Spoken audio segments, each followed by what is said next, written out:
Pancreas को क्या क्या चाहिए, और उसको स्टडी करने के बाद करीब करीब 150 मेडिसिनल प्लांट्स को, 150 मेडिसिनल प्लांट्स को हम लोगों ने अपने फार्म पे लगाया और उस पर स्टडी करते करते करते करते क्रमशः नीचे जाते जाते 3 पौधा को आइडेंटिफाई किया।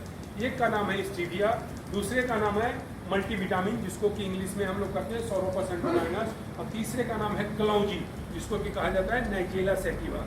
क्लाउजी समझते हैं, छोटा छोटा नाम होता है। तो उससे एक्सट्रैक्ट निकाल के इसको बनाया गया। अब ये काम कैसे करता है वो समझो। ये मार काम कैसे करता है, सबसे पहले ये क्या करता है, हमारे शरीर से टॉक्सिन को बाहर निकालता है। हमने क्या बताया था, टॉक्सिन बढ़ जाता है, तो सबसे पहले हमारे शरीर से टॉक्सिन को बाहर निकालता है। दूसरा, हमारे पैनक्रियाज को जितनी न्यूट्रिशन की जरूरत है सारा न्यूट्रिशन इसमें है। तो 2 दिन 5 दिन 10 दिन में आपको रिजल्ट नहीं मिलेगा, पर महीना जाते जाते ये हमारे बीटा सेल के नंबर को बढ़ाना शुरू करता है, बीटा सेल को रीजनरेट करता है, बीटा सेल को रिजुविनेट करता है। तीसरा, कोलेस्ट्रॉल को मैनेज करता है। हमने क्या बताया था कि कोलेस्ट्रॉल बढ़ जाएगा तो इंसुलिन सही तरीके से उपयोग नहीं होगा, कोलेस्ट्रॉल को मैनेज करता है। चौथा, एसिडिटी, हमने ये बताया था एसिडिटी बढ़ जाता है, तो ये एसिडिटी को न्यूट्रलाइज करता है, एसिडिटी को न्यूट्रलाइज करके हमारे इंसुलिन को बढ़ाता है। और पांचवा, डायबिटीज होने के कुछ समय के बाद हमारा हेमोग्लोबिन लेवल नीचे रहना शुरू हो जाता है, और हमने आपको पहले बताया था कि हेमोग्लोबिन का काम होता है हमारे ब्लड से ऑक्सीजन को सेल्स में पहुंचाने का। तो ये मार क्या करता है, हमारे हेमोग्लोबिन लेवल को बढ़ाता है, और जिनका बढ़ा हुआ है उसको मेंटेन करता है, नीचे नहीं होने देता है। अब आप समझे कि शुगर को एनर्जी में तब्दील करने के लिए हमारी आंतरिक तंत्र, जितने भी आंतरिक तंत्र प्रभावी रूप से काम कर रहे थे, सारे तंत्र पे ये मार प्रभावी रूप से काम कर रहा है। आपके ध्यान में आ रहा है, शुगर को एनर्जी में तब्दील दवा नहीं है, हमारे शरीर के अंदर में शुगर को एनर्जी में तब्दील करने के लिए जितने भी आंतरिक तंत्र प्रभावी रूप से काम कर रहे थे सारे तंत्र पे प्रभावी रूप से काम कर रहा है। नतीजा क्या होगा, 4 से 8 महीना जाते जाते, 9 महीना जाते जाते, 10 महीना जाते जाते अब शुगर एनर्जी में सही तरीके से तब्दील होगा।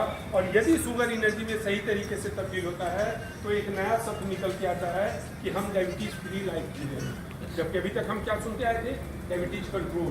डायबिटीज कंट्रोल और डायबिटीज फ्री में अंतर क्या है, डायबिटीज कंट्रोल में हम एलोपैथ दवा खा रहे होते हैं और शायद हमारा शुगर लेवल कंट्रोल है। शायद मैं इसलिए बोल रहा हूँ कि 10 में 8 आदमी का दवा खाने के बाद भी शुगर लेवल 160, 170, 180 रहता है, शायद हमारा शुगर लेवल कंट्रोल है। उसके बावजूद आप देखेंगे कि डायबिटीज वाले के जो मांस काफ मसल्स है, ये जो मसल्स है पिंडलियाँ, इसमें दर्द रहेगा, यहाँ पे जलन जैसा रहेगा, यहाँ पे दर्द रहेगा, शाम के समय सुस्ती रहेगी, रात में बाथरूम ज़्यादा जाएंगे, यूरिनेशन उनका ज़्यादा होता है। शाम के समय हमने देखा है कि डायबिटीज वाले के प्रकृति में बदलाव आता है, उनके नेचर में भी बदलाव आता है, उनका स्वभाव चिड़चिड़ापन की तरफ बढ़ जाता है, इरिटेशन। आप समझ रहे हैं उनका स्वभाव कैसा हो जाता है, शाम के समय उनके स्वभाव में आप देखेंगे इरिटेशन, चिड़चिड़ापन आ गया है। पांचवा, उनको कॉन्स्टिपेशन, कब्जियत, डायबिटीज हुआ और आपको कब्जियत, दवा खा रहे हैं उसके बावजूद कब्जियत रह रहा है। छठा, उनकी शारीरिक क्षमता काम करने का धीरे धीरे घट रहा है, और जब ये कंटिन्यू करता है 2 से 20 साल तो जाके अब क्या करेगा डायबिटीज, अब आपके हार्ट को डैमेज करेगा, किडनी को डैमेज करेगा, लीवर को डैमेज करेगा, आँख की देखने की क्षमता प्रभावित होती है, कान से श्रवण शक्ति आपका प्रभावित होगा। एक छोटा सा घाव हो जाता है डायबिटीज वाले को, एक छोटा सा घाव हो जाता है तो घाव सूखता नहीं है, और जब घाव सूखता नहीं है तो डॉक्टर साहब क्या कहेंगे मालूम है आपको, अब इसको कट करके हटा दो। और जब हम कट करेंगे तो यहाँ पे जख्म होगा कि नहीं होगा, डॉक्टर साहब कट करेंगे तो जख्म होगा कि नहीं होगा। अब आप डॉक्टर साहब से सवाल करेंगे कि डॉक्टर साहब ये जख्म तो नहीं भरा, तो ये भरेगा क्या, तो कहेंगे ईश्वर से प्रार्थना करना, और ईश्वर से प्रार्थना करने के बाद अब ये जख्म नहीं भरेगा तो डॉक्टर साहब अब क्या कहेंगे मालूम है, अब तो जो इसका इन्फेक्शन है, पॉइजनस इन्फेक्शन पूरे शरीर में जाएगा, अब बेटर होगा कि यहाँ से कट करो। फिर कुछ दिन के बाद कहेंगे यहाँ से कट करो। ये हमारे लिए मानसिक त्रासदी है कि नहीं, डायबिटीज वाले के लिए मानसिक त्रासदी है, और इसको हम लोग कहते हैं डायबिटीज कंट्रोल। आपके ध्यान में आ रहा है, डायबिटीज फ्री का मतलब होता है 5 पैरामीटर्स को क्वालिफाई करना, तब जाके हम कहते हैं डायबिटीज फ्री हुआ। इसमें पहला पैरामीटर्स है शुगर लेवल का नॉर्मल रेंज में आना। हमने क्या बताया था, एलोपैथ दवा खाने के बाद भी हमारा शुगर लेवल बढ़ा होता है, पर यहाँ पे शुगर लेवल नॉर्मल रेंज में आता है। शुगर लेवल नॉर्मल रेंज का मतलब होता है फास्टिंग ब्लड शुगर 130 से नीचे होना, और खाना खाने के बाद शुगर 160 से नीचे होना, नहीं तो कुछ लोग कहते हैं 110, 115, 120। आज के बाद से ध्यान रखेंगे, नाश्ते के पहले शुगर 130 के नीचे है, मतलब आपको इतनी भी बीमारी नहीं है। और खाना खाने के बाद शुगर लेवल 160 के नीचे है, मतलब आपको इतनी भी बीमारी नहीं है। तो सबसे पहले जब हम EMR का सेवन करते हैं तो हमारा शुगर लेवल नॉर्मल रेंज में आता है। दूसरा, हमारा एलोपैथ दवा बंद होता है। तीसरा, हमारी जो शारीरिक परेशानी है, यहाँ पे दर्द होना, यहाँ पे जलन होना, यहाँ पे दर्द होना, जो भी परेशानी है कंप्लीट खत्म होता है। चौथा, आपके यूरिन से शुगर बाहर नहीं निकलेगा। नहीं तो आप देखेंगे डायबिटीज होने पे हमारे यूरिन से भी शुगर बाहर निकलता है। अब आप देखें कि कुदरत शुगर को क्यों बनाया था, हमारे शरीर को ऊर्जावान बनाने के लिए, पर शुगर कहाँ से निकल रहा है, यूरिन से निकल रहा है। तो हम कमजोर होंगे कि नहीं होंगे। पर ये मान लेने के 6, 7, 8 महीने के बाद आपके यूरिन से शुगर बाहर नहीं निकलेगा। और पांचवा, आपकी शारीरिक क्षमता काम करने का अपने अपने उम्र के हिसाब से पुनः वापस आएगा। आपकी शारीरिक क्षमता काम करने का पुनः वापस आएगा। 5 पैरामीटर्स फिर से मैं गिनाता हूँ। पहला, शुगर लेवल नॉर्मल रेंज में आएगा। दूसरा, एलोपैथ दवा बंद होता है। तीसरा, आपकी जो शारीरिक तकलीफ है कंप्लीट खत्म होगा। चौथा, आपके यूरिन से शुगर नहीं निकलेगा। पांचवा, आपकी शारीरिक क्षमता काम करने का पहले जैसा वापस आता है। अब आप ये बताएं, इसको हम डायबिटीज कंट्रोल कहेंगे या डायबिटीज फ्री कहेंगे? डायबिटीज फ्री कहेंगे, because we are living a normal life. आज के दिन में हम एक नॉर्मल स्वस्थ जीवन जी रहे हैं कि नहीं जी रहे हैं। हमारा एलोपैथ दवा बंद हो गया, शुगर में नॉर्मल रेंज में है, जो तकलीफ था निकल गया। चौथा, यूरिन से शुगर नहीं निकल रहा है। पांचवा, शारीरिक क्षमता पहले।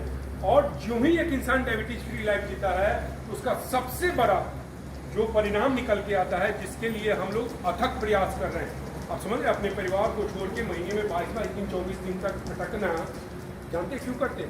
उसके पीछे एक हम लोग का छुपा हुआ मकसद है। वो छुपा हुआ मकसद ये है कि जो ही इंसान डायबिटीज फ्री हुआ, मतलब अब उसके हार्ट को, किडनी को, लीवर को जितनी ऊर्जा चाहिए थी उतनी ऊर्जा मिलना फिर से शुरू हो गया। और जो हार्ट, किडनी तिल करके डैमेज हो रहा था, अब डैमेज होना बंद। दूसरी बात, ईश्वर का, हम लोग क्या कहते हैं कि परम पिता परमेश्वर बहुत दयालु है। क्यों दयालु है आप समझिए। यदि आपके मोटरसाइकिल का कोई पार्ट्स डैमेज हो गया है तो अपने आप रिपेयर हो सकता है? उसको रिपेयर जाके कराना पड़ेगा, अपने आप रिपेयर नहीं होगा। पर देखिए परम पिता परमेश्वर कितने दयालु हैं कि डायबिटीज होने के 2, 5, 10 साल में हमारा हार्ट, किडनी, लीवर डैमेज हुआ। कुछ हद तक तो डैमेज हो गया। अब हम डायबिटीज फ्री हुए तो अभी से डैमेज होना बंद हो गया। पर देखिए परम पिता परमेश्वर का कहना ये, उन्होंने इस तरीके से हमारे अंग को बनाया है कि यदि उसको पुनः एनर्जी मिलना शुरू हो जाता है, पुनः पोषक तत्व मिलना शुरू हो जाता है, पुनः आपके शरीर में टॉक्सिन लेवल ज्यादा नहीं रहता है, अपने आप रिपेयर होता है। हार्ट, किडनी, लीवर अपने आप रिपेयर होता है up to the extent of 40 to 50%।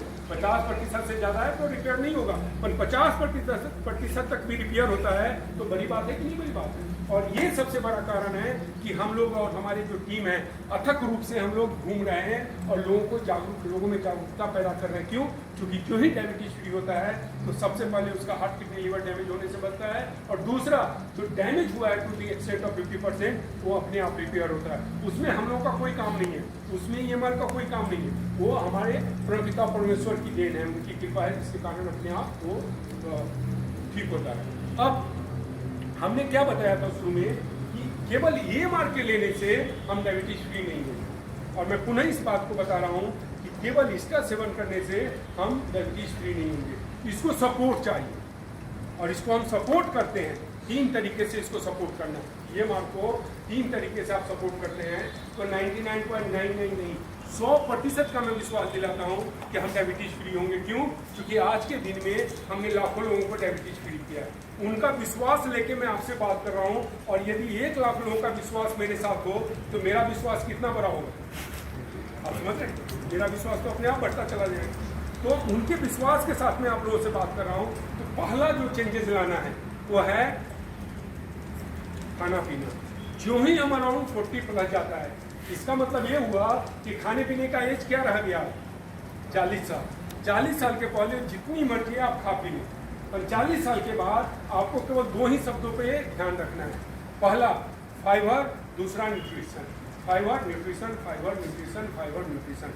Fibre को हम हिंदी में कहते हैं रेशा और न्यूट्रिशन का मतलब होता है पोषक तत्व। और फाइबर और न्यूट्रिशन मोटे तौर पे 3 ही जगहों से हमें मिलता है, 3 ही चीज़ों से मिलता है। फाइबर और न्यूट्रिशन हमें कहाँ से मिलेगा? केवल 3 चीज़ों से मिलेगा। पहला, अंकुरित अनाज। अंकुरित अनाज आप सब लोग समझते हैं, जैसे रात में हम एक कटोरा पानी ले लें, उसमें थोड़ा सा मूंग डाल दें, रात में मूंग को भिगो दें और सुबह में पानी को फेंक के उस मूंग को सूती वस्त्र में बांध दें, जो हम लोग गमछा रखते हैं उस गमछा में आप बांध दें और 4-5 घंटे के बाद जब आप गमछा को खोलेंगे तो मूंग में क्या हुआ रहेगा? अंकुरण होता है कि नहीं? इसको हम लोग अंकुरित अनाज कहते हैं। तो जो हमें फाइबर और न्यूट्रिशन मिलता है वो मुख्यतः केवल 3 ही जगह से मिलता है। वो है पहला अंकुरित अनाज, दूसरा सलाद, सलाद समझते हैं, कच्चा सब्जी को कट कर देते हैं, और तीसरा फ्रूट्स, फल। ये केवल 3 जगह से मिलता है। पर बदलते परिवेश में ये तीनों हम लोग